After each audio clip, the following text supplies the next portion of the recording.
Welcome to series explained Delhi crime season 3 explained. कहानी की शुरुआत होती है रोहतक हरियाणा से। यहाँ एक सामूहिक विवाह चल रहा होता है, मतलब एक साथ बहुत सारी शादियाँ। एक लड़की को मंडप में ले आया जाता है, लेकिन जैसे ही वो अपने दूल्हे को देखती है जो उसके पिता की उम्र का होता है, वो जोर जोर से चिल्लाने लगती है, मुझे ये शादी नहीं करनी। तो वहाँ एक लेडी आती है जिसका नाम है मीना। वो उस लड़की से प्यार से कहती है, ठीक है बेटी, अगर शादी नहीं करनी तो अंदर जाकर आराम करो। लेकिन मीना तुरंत किसी और लड़की को बुला लेती है और उसकी शादी उसी बुढ़े आदमी से करा देती है। यहाँ सबसे शॉकिंग बात ये होती है कि सारी दुल्हनें बहुत छोटी उम्र की होती हैं और सारे दूल्हे सब पिताजी की उम्र के होते हैं। ये देखकर क्लियर हो जाता है कि मीना कुछ गलत काम कर रही है। लगता था कि ये लड़कियां किसी जगह से लाई जा रही हैं और जबरदस्ती इनकी शादी कराई जा रही है। फिर हमें बैकग्राउंड में एक वॉइस सुनने को मिलती है, दिल्ली में बहुत सारे केसेस सॉल्व किए, लेकिन एक केस सॉल्व कर पाना मुश्किल है और मुझे असम ट्रांसफर कर दिया गया। लेकिन क्राइम कभी छुपा नहीं रहता और एक दिन मुझे ऐसा बड़ा केस मिला जिससे पूरा देश हिल रहा था। सीन शिफ्ट होता है वर्टिका की टीम की तरफ, जो असम में रिलीफ स्मगलिंग रोकने के लिए नाकाबंदी लगाए बैठे थे। अभी तक किसी ट्रक से रिलीफ नहीं मिली थी। तभी एक ट्रक आता है। पुलिस देखकर सारे क्रिमिनल्स ट्रक छोड़कर भाग जाते हैं, सिर्फ ड्राइवर पकड़ा जाता है। पुलिस सोचती है कि ट्रक में क्या होगा जिसकी वजह से क्रिमिनल्स भाग गए हैं। जब चेक किया जाता है तो सबके होश उड़ जाते हैं। ट्रक में डजन्स लड़कियां होती हैं जिसे दिल्ली से ले जाया जा रहा था गलत काम के लिए। ड्राइवर से पूछताछ होती है, वो बताता है, मैं ट्रक लेकर सीधा दिल्ली जाने वाला था। रास्ते में मुझे 2-3 और लड़कियां भी पिकअप करनी थी। इससे पहले भी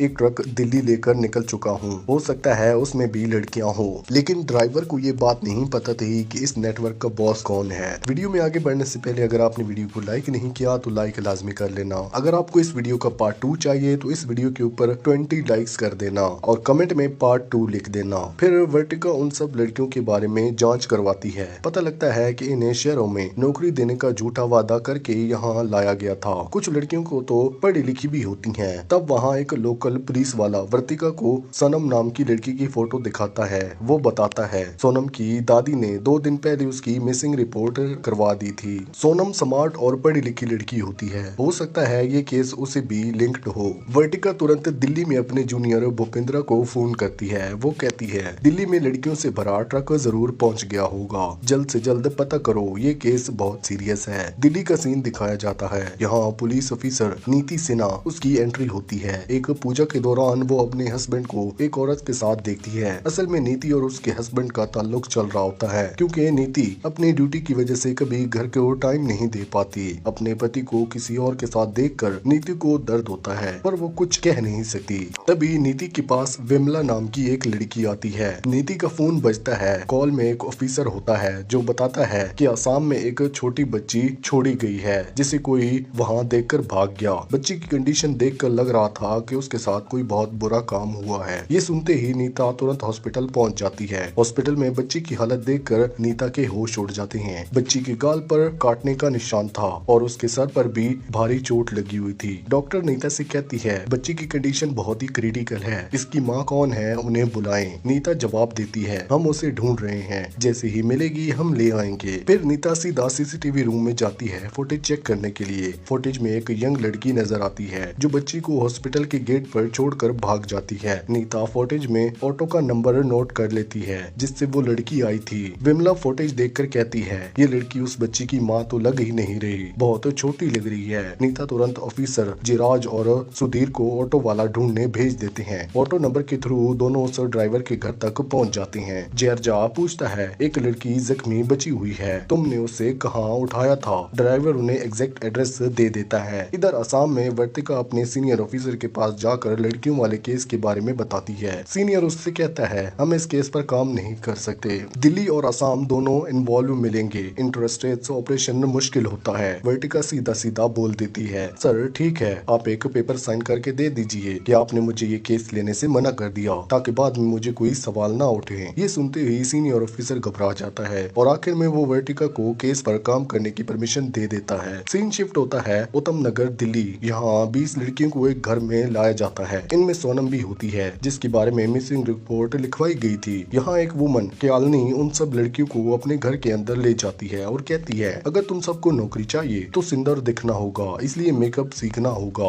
वो एक और लड़की को बुला बुलाती है जो उन्हें मेकअप सिखाएगी, पर सोनम नोटिस करती है कि वो लड़की पहले से ही छोटी है। उसकी हालत देखकर सोनम को लगता है कि यहाँ बहुत ही कुछ गलत हो रहा है। दरअसल सोनम भी यहाँ जॉब के लिए ही आई थी क्योंकि उसके घर के लिए पैसा कमाना था, पर अंदर ही अंदर उसे लग रहा था कि ये सब सेटअप फेक है। पर हम राहिल नाम का लड़का देखते हैं जो अपनी गर्लफ्रेंड खुशी से चैट कर रहा होता है। थोड़ी देर बाद वो कयालनी से बोलता है, मुझे थोड़ी देर के लिए जाना पड़ेगा, मैं जल्दी आ जाऊंगा, और वो घर से निकल जाता है। इसके बाद हम मीना को देखते हैं, उसके पास कयालनी का फोन आता है। यहाँ कंफर्म होता है कि कयालनी ने ये सब लड़कियां मीना को सप्लाई करने के लिए मंगवाई थी। कयालनी फोन पर कहती है फिलहाल सिर्फ 20 लड़कियां मिली हैं, बाकी 10 जल्दी भेज दूंगी। इधर जयराज और सुधीर उस एड्रेस पर पहुंचते हैं जो ऑटो ड्राइवर ने दिया था। एड्रेस एक लॉजिज का होता है। वहाँ स्टाफ को लड़कियों की फोटो दिखाई जाती है। एम्प्लॉइज बताता है ये खुशी है, ये यहाँ रहती है अपने पति और एक बच्ची के साथ। पुलिस उसके रूम में जाती है। रूम में खुशी और राहिल की फैमिलीज फोटोज लगी होती हैं, दोनों बच्ची के साथ मुस्कुराते हुए। लेकिन जैसे ही वो बाथरूम देखते हैं उनके होश उड़ जाते हैं। वहाँ खून गिरा होता है, बिस्तर पर भी हर जगह ब्लड ही ब्लड के निशान होते हैं। पुलिस पड़ोसियों से खुशी के बारे में पूछताछ करते हैं। तभी वहाँ राहिल आ जाता है। वो अपने कमरे के बाहर पुलिस को देखकर चुपचाप पलट जाता है और भाग निकलता है। सीन वापस रोहतक का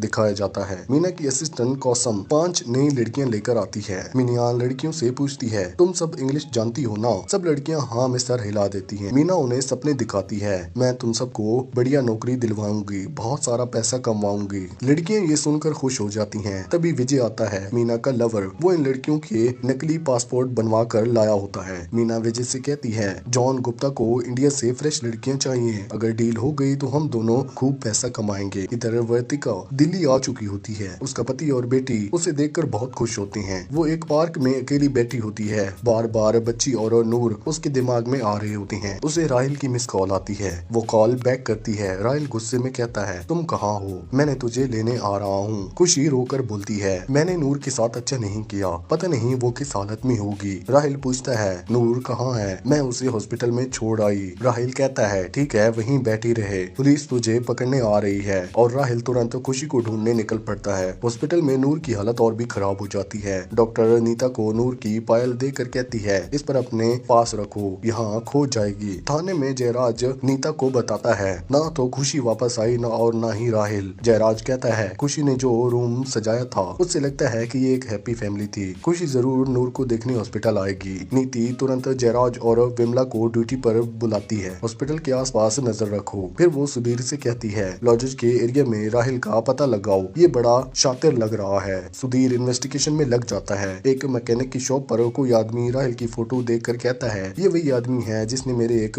मैकेनिक की 20 साल की बेटी के साथ जबरदस्ती करने की कोशिश की थी। उसके बाद ये गायब हो गया। खुशी हॉस्पिटल के आसपास ही घूम रही होती है। जयराज और विमला कैमरे पर उसे ढूंढ रहे होते हैं। राहिल वहाँ पहुँचता है खुशी को लेने के लिए। विमला सीसीटीवी पर देख लेती है और जयराज को बता देती है। जयराज उनके पीछे लग जाता है। राहिल गाड़ी तेज चलाकर भागने की कोशिश करता है। थोड़ी दूर जाकर वो खुशी से कहता है गाड़ी से उतर जाओ जल्दी, लेकिन खुशी डर के मारे नहीं उतरती। पुलिस पास आ रही होती है तो राहिल खुद भाग जाता है। जयराज खुशी को पकड़कर अरेस्ट कर लेता है और थाने ले आता है। इधर वर्तिका दिल्ली से ही केस देख रही होती है। भूपेंद्र बताता है कि एक ट्रक की सीसीटीवी फुटेज मिल गई है। वर्तिका फुटेज देखती है, उसमें सोनम क्लियरली नजर आ जाती है। भूपेंद्र ट्रक पर लिखा नाम नोट करता है, स्विंग ट्रेवल्स। अब उन्हें इस कंपनी का पता लगाना था। एपिसोड के एंड में हम थाईलैंड का सीन देखते हैं। मीना 3 इंग्लिश स्पीकिंग लड़कियां लेकर एक बंगलाव पहुंचती हैं। वहां जॉन नाम का उन लड़कियों को खरीद लेता है। लड़कियां शौक में रह जाती हैं कि उन्हें बेच दिया गया है और यहीं पर ये एपिसोड 1 खत्म होता है।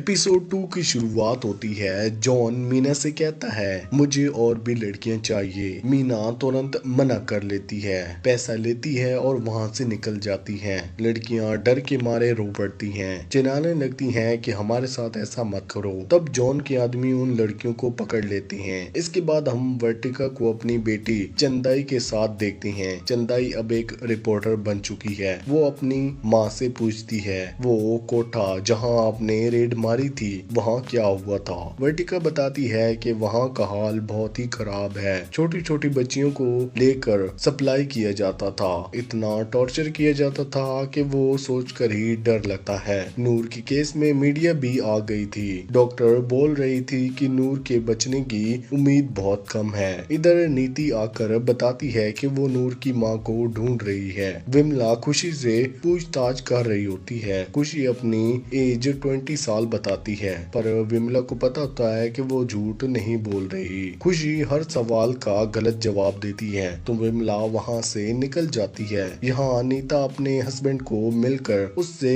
तलाक दे देती है। उसका हस्बैंड कहता है मैं नई जिंदगी शुरू कर रहा हूँ, तुम भी खुश रहना। नीता ये सुनकर वहाँ से चली जाती है, पर वर्तिका ऑफिस पहुँचती है। यहाँ विमला उसे नूर के बारे में अपडेट देती है। वो कहती है कि जो लड़की नूर को छोड़कर भागी थी वो अंदर है पर कुछ बता नहीं रही। इधर मीना को जॉन का फोन आता है। जॉन कहता है तुम्हारी लाई हुई लड़कियां बहुत अच्छी हैं, अब मुझे 40 और लड़कियां चाहिए। हर लड़की की एज 15 साल होनी चाहिए। मीना तुरंत हाँ कर देती है। वर्तिका अपनी टीम के साथ लड़कियों वाले केस पर बात कर रही होती हैं। तभी एस्ट्रोट आकर बताता है कि मिनी वैन का पता चल गया है। वर्तिका और भूपेंद्रा तुरंत निकल जाते हैं। वो लोग मिनी वैन वाले ओनर के पास पहुंचते हैं। वहां उन्हें राहुल का लाइसेंस मिलता है जिसके नाम पर वैन चल रही होती है, पर असली नाम अमजद होता है। भूपेंद्रा कहता है इसका मतलब है नीता का नूर वाले केस पर हमारा केस दोनों कनेक्टेड हैं। अमजद दोनों में शामिल है। इधर अमजद काठमांडू का टिकट निकाल लेता है क्योंकि उसे सहा मिल गया है कि पुलिस उसके पीछे है। वर्तिका नीति से मिलकर बताती है कि अमजद ही दोनों केसेस से जोड़ रहा है। वो लड़कियों को इधर उधर सप्लाई करता है। तब आस्ट्रोस आकर बताता है कि अमजद का एक साफिया नाम की औरत के साथ जॉइंट अकाउंट है। वर्तिका कहती है साफिया का एड्रेस निकालो। फिर हम क्यालनी को देखते हैं जो 30 लड़कियां लेकर मीना के पास आती है। मीना खुश हो जाती है। मीना कहती है मुझे 10 और चाहिए। क्यालनी कहती है चिंता मत करो, 3 दिन में ले आऊंगी। वो बताती है कि एक पुलिस वाली वर्तिका उनके नाम के पीछे पड़ी हुई है, इसलिए बहुत सारी लड़कियों को संभाल कर लाना होगा। मीना ये सुनकर चौंक जाती है, पर बेचारी लड़कियों को पता है मीना उन्हें बचाने वाली है। इधर वर्तिका फिर खुशी से बात करने आती है। खुशी अभी भी ठीक से जवाब नहीं देती। तब वर्तिका उसे नूर की फोटो दिखाकर इमोशनल कर देती है। खुशी रो पड़ती है और बताती है मैं नूर और राहुल के साथ खुशी थी। राहुल ने मुझे ढूंढने से निकाल कर और मुझसे शादी कर ली। खुशी की असली उम्र सिर्फ 14 साल होती है। वर्तिका पूछती है नूर तुम्हें कहां से मिली। खुशी बताती है क्यालनी ने दी थी राहुल को। वर्तिका पूछती है ये क्यालनी कौन है। खुशी कहती है वही सबकी दलाल है, लड़कियों को नौकरी का झूठ बोलकर बुलाती है। फिर वर्तिका पूछती है और नूर के साथ क्या हुआ। खुशी बताती है एक दिन नूर बहुत रो रही थी। मैंने उसे कुछ खिलाने की कोशिश की लेकिन उसने रोते हुए मेरे हाथ पर काट लिया।